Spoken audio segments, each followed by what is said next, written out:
Sani nitiere chenro ma dhi mbele mano log tich mano madun bura mano mara PLP mano kama gintie kacha kotani kanyo koda Martha Karua gilange ma nitie kat nyaka sani giloso wanya ne ni twak margi to en mane motelo ne ng'eto duche makawuono e kend gik mamoko bende mantiere kar kanyo mwanyalo winjo gi ane kanyo kaka gitwak gi sani.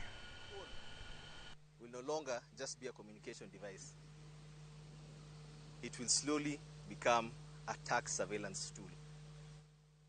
Kwa hivyo, your transactions, pesa ya biashara ama chama, mazishi ama hospitali, will be monitored by the government under the expanded financial monitoring and KRA's tax enforcement system. So we ask, why is the government more aggressive in monitoring struggling Kenyans than it is in cutting excessive wastage?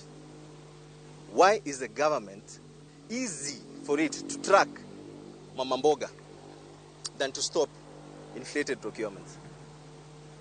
Why does the government move faster against ordinary Kenyans than against corruption? Because it's come our Kenya, we haven't refused responsibility. What we are refusing is a budget system where citizens are monitored while corruption is let free to roam. Where citizens are taxed while government wastage stays hidden. And where citizens are squeezed while luxury at the top remains untouched. And that is why Kenyans must reject the direction, this dangerous direction the government is taking us. Na kwa hayo machache, may God bless Kenya, na mtafakari ya Kabala, na wacha nimkaribishe my party leader, Honorable Martha Karua. Asanteni. Okay. Mshaelezewa vile mwananchi angetaka. And today, as we give our response to the budget, it is noteworthy that the expenditure statement has not been revealed to Kenyans or laid before the House. All we have is taxation measures. The expenditure statement, I bet they will be bringing it or laying it on the floor of the House when reading the budget. That is contrary to the law. Both taxation measures, that is ways and means, and expenditure should be laid side by side for Kenyans to have enough time for public participation and to know exactly that tax you're being taxed, what is it going to do for you. Now we are commenting with a blindfold, following on, mainly relying on last year's expenditure statements. A PLP Martha Karua budget would be people-centered. We once again stand at a critical moment in our national calendar, the budget season. It should be a season of hope, where we expect the government of the day to let the citizens know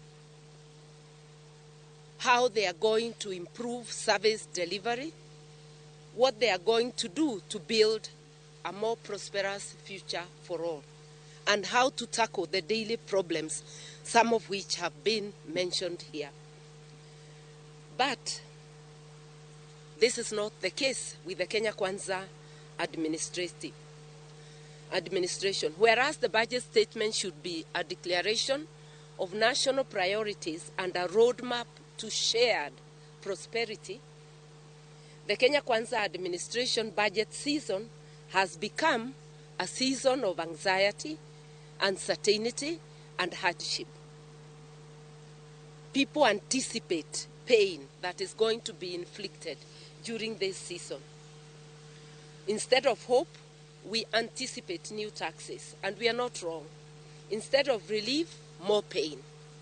Instead of accountability, we witness more waste, corruption, and misplaced priorities.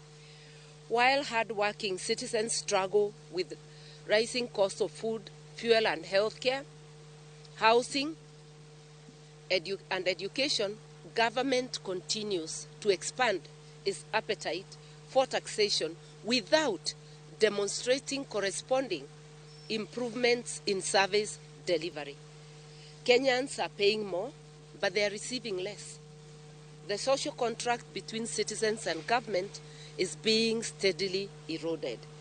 It's as if the government exists to serve the needs or wants of a select few and not the needs of the majority. Our country continues to grapple with growing public dissatisfaction, particularly among young people, who have repeatedly demanded accountability, transparency, and economic justice. We witnessed tragic loss of life during the Gen Z protests in 2024, tensions surrounding their commemoration in 2025, and more deaths. Yes, more deaths. And even more deaths in events associated with Sabasaba. This reminds us a simple truth. Violence cannot be an answer to legitimate demands of accountability. Intimidation cannot extinguish the aspirations of a generation, and force can never be a substitute for good governance. As the leader of People's Liberation Party, I and the party stand in solidarity with the youth and all Kenyan citizens who demand that government listens to them, serves them, and above all, respects the Constitution. Their demands are not unreasonable. These demands of accountability, of